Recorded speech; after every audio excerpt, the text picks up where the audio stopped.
Cela faisait presque 20 ans que les Congolais n'avaient plus jamais vu un véhicule ou autre moyen de locomotion rouler à ne fût-ce que 10 km à l'heure sur ce tronçon.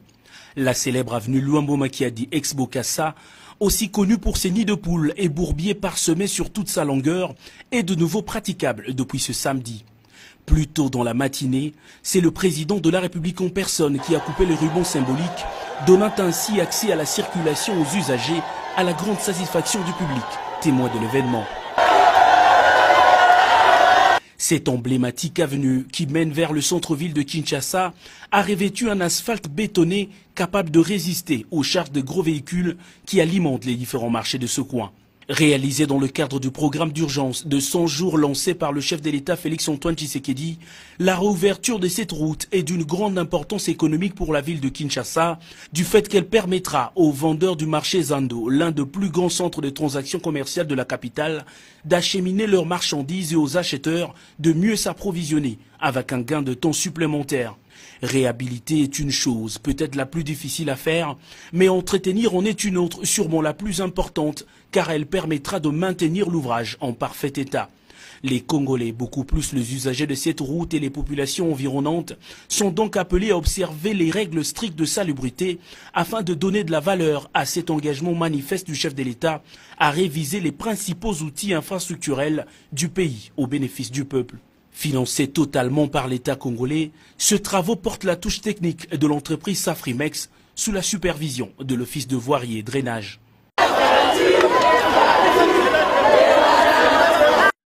Bien-aimé peuple de Dieu, ma sœur, mon frère, Jésus-Christ est Seigneur. Que le Seigneur soit béni, soit loué. Voilà, on est là, c'est Cléboa original. Notre Dieu est accepté sur Cléboa original pour parler de l'Éternel. Parce que les enfants de Dieu, nous sommes en train de se demander, de se poser beaucoup de questions. Qui nous a vendu? Qui nous a trahis? Oh, que Jésus revient bientôt. Moi, votre maman, voilà, les diables m'a utilisé pendant 19 ans. Et aujourd'hui, je suis une femme sauvée qui témoigne de la gloire de Dieu. Voilà, bien-aimés, nous avons notre émission intitulée « À la recherche de Dieu ». Dieu nous aime. Jésus-Christ est Seigneur. Mais le monde est sous l'emprise du diable. Notre Dieu nous a demandé, il a dit, mes enfants, le monde m'appartient, vous m'appartenez, mais attention, le monde est sous l'emprise du diable. Celui qui est né de Dieu ne pêche point pour que les malins ne le touchent pas. Zambalingi biso. Bandeko boko landa boyoka. Nga mama na bino na parlaka 30 minutes et téléphone ouvert. Boyoka makambo ekoleka na kati ya monde surtout awa na kati ya diaspora. Boyoka ndenge monde eza ya kokufa. Bandeko ba bolingo Jésus-Christ Seigneur. Bientôt émission na biso. Zamba pambola grand prêtre puisque andimi ko yamba Christ na kati ya Cléboa original. Tozo bande émission na biso bientôt na sengi karabino bana na Zambé Dieu fait grâce aux humbles. Boyoka, tu ne peux pas combattre l'ennemi si tu ne le connais pas. On cherche la délivrance partout dans le monde. L'imposition des mains, Basanzi Sabiso, Missouni, Bakoba, Magorodo, Maladi. Non, bien aimé. Biso Moroto Mitekaki, Toyoka Makamdeni Nezoleka. Nana Minga Kolobate Binomo Boyoka, Boyoka, Nini O Zabo Lazo Salana Katia Bala Nanzambe, Nani Pirio. Nanzela kosala basuki kokata manzaka bande oboka nanzela ba camarade na kati ndako koyamba boyoka bande ko babolingo mingi ya kolobezalite boyoka makambo minene ndeko na bino César Ngadi 5 minutes avec César Ngadi alande yango 3 mois lekeliye alibi mama ifoli kambo batu bayoka ngona kati ya mukili bayeba pour mutu soka yebi manœuvre diable ako yeba ndenge na kotambola donc abanda kotambola na keba yango na bande ko ba pire biso banyokoli biso nga mama na bino na ko sala mutu mabete soka za pire ngaite. Que le Seigneur vous bénisse bientôt. Donc vous allez suivre notre émission intitulée À la recherche de Dieu. Mais thème nango ekozala comment le diable affecte, comment le diable détruit le monde. Que le Seigneur vous bénisse. Merci, bye bye. Mote bandeko Merci Ndebo Yaminga na banda kunabino. Tobanda désormais kokutana na cadre ya émission Oyo Tolobe la santé. Bon, nga komo nanga Jean-Paul Djamba. Don naza Ndeko Nabino. Don naza na poto depuis Bambula Ebele. Don na longwa Kisasa na kolika na Kisasa na Bandal, biso bana Bandal. Banda na longwa na ya poto. Donc, l'hypertension, le cœur est une pompe musculaire qui propulse le sang sous le réseau d'artères. Et nous, le thème à biso, ezali pompe, et un muscle. Et à quand est-il kofi, mon thème à mouton soit n'est-il kofi naïe. Si koyo, mon thème à moussala na moyanini, ko poussa, ko tindi kamakila propre, na bamisisa minene, na bartère. Diabète est sécrété na moko ya eteni ya nzoto o babengi pancréas. Pancréas ou pancréas yango ezo sécrété entre autres ba hormone mibale o babengi insuline. Musala ya insuline eza nini? Eza soki olie yango ezo réguler. Ezo tia donc soko lié et sécréter et produire insuline pour ekitisa to ya sukali AVC. AVC ezanini, accident vasculaire cérébral. Bon, je vais expliquer bien la moukouse. A, ezali accident ou ekoya à tout moment. Eza brutal. Si que V, etali makambo a vaisseau, ba vaisseau ezali ba artère, ba veine, ou ezana cerveau. Et puis C, cérébral etali makambo etali cerveau, etali mutu. Voilà pour la AVC. Mais si vous classifier en mode 2, les amis balé. Les AVC au babengi ischémique. Na AVC au babengi. Continuez à vous poser un conseil. Quand on dit maman n'a pas de banana, n'a quitté là. Papa Dembaki de Kama Nyamase la dièse. N'a pas quitté na pondu.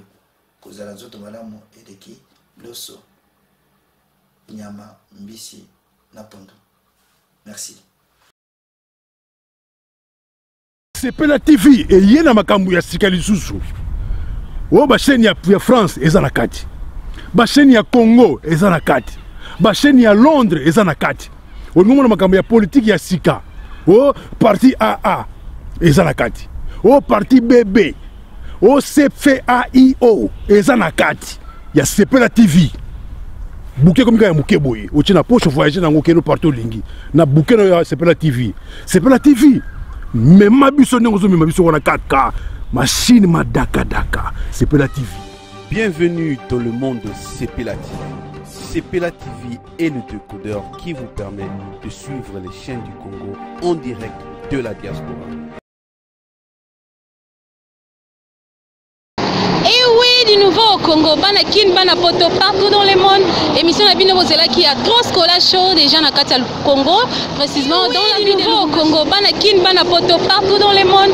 Émission la bino bozela qui a trop scola show déjà na kati Congo, précisément dans la ville de Lubumbashi avec votre servante Skola Ikuku akash ndezala kaka hein. Asenga mino pousa na mukie afanda. Vous me verrez bientôt sur Cléboa original de César Ngadi Cléboa. Hein? Diego Ka, on a bien que Diego Ka pour découvrir Masolango et tout le monde est d'accord. Eh bien, chers amis, chers mélomanes, suivez l'émission de Skola Show, l'émission Skola Show de Skola Ikuku Akash. Bandeko Bolimo. Pour la basango ya mindule, pour la basango ya politique, basango ya art, ba programme surtout, suivez l'émission Skola Show, ya Skola Ikuku Akash. Et oui, du nouveau au Congo, bana kin bana poto partout dans le monde. Émission la bino bozela qui a trop Skola Show déjà na kati Congo, précisément dans la ville de Lubumbashi avec votre servante Skola Ikuku Akash ndezala kaka hein. Asenga mino pousa na mukie afanda. Vous me verrez bientôt sur Cléboa original de César Ngadi Cléboa. Hein? Diego Ka, on a bien que Diego Ka pour découvrir Masolango et tout le monde est d'accord. À travers cette émission, bon, on a une surprise de Belé. Hein? Nous allons vous montrer, vous allez voir vous allez comprendre et vous allez découvrir. Donc comprendre, voir et découvrir. Hein? Des alakata ko sepeli sabino comme d'habitude. Ba conseil pe ba remarque na bino za welcome na émission na bino, lokuta mokili bandi na mwasi soto zina Bible depuis Adam na Eve na kosa moninga izana mwasi basi bakosa mibali te mwasi so akosi mobali te ke mobali wana akosaka mwasi na ye vérité zalaka te yango pe moto comprendre ke mobali akosa ki yango pa kosa ka ye eloko tindaka biso mingi tokende libanda ezaka na comportement ya mwasi lolenge nini mwasi azobombola ndako ba réponse à mabe ke basi pe bazama mpe mayele moko ya mabe o abenga ba male mayele ya mabe basi basala mpe mibali tobandi ko comprendre mayele ya mabe o basi basalaka nango wana neti ebo so alobaka vérité est-ce que bakosa ete soki azokosa nga mpe na kokosa soki lokuta ekomokota na amour quelque part basi nde bamemaka makambo wana nga na mama Maria te amoni lomo abongo nga motema esima te fona nyonga basi msusu mpe balingana bakokaka ke soko okosi ye andimi na ye so oyebisa mpe vérité omona bone kondimi basi bakosaka mibali te mpona nini bango balingaka biso tokosaka bango mpo bango bakosaka biso yango tokosanaka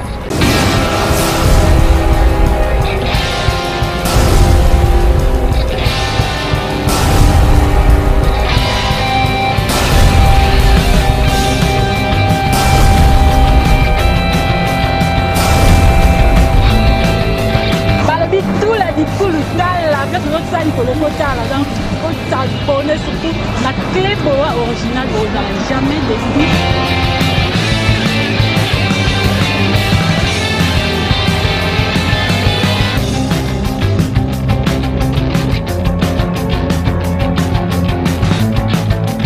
Il y a la lore noire à la bouche de la presse congolaise.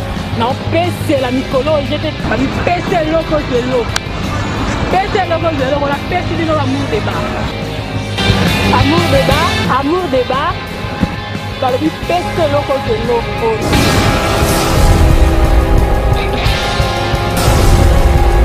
Nakati amour débat parce que j'ai ça ébélé donc on s'accante dans boko lemba na lemba bino te po bino nde boko lemba basije. Merci mingi na yemo comme mon patron mon boss César Ngadi depuis Paris donc zalayo amsa les osala makitoko si je na biso elelo nakati amour débat eza nini nzambe na ngai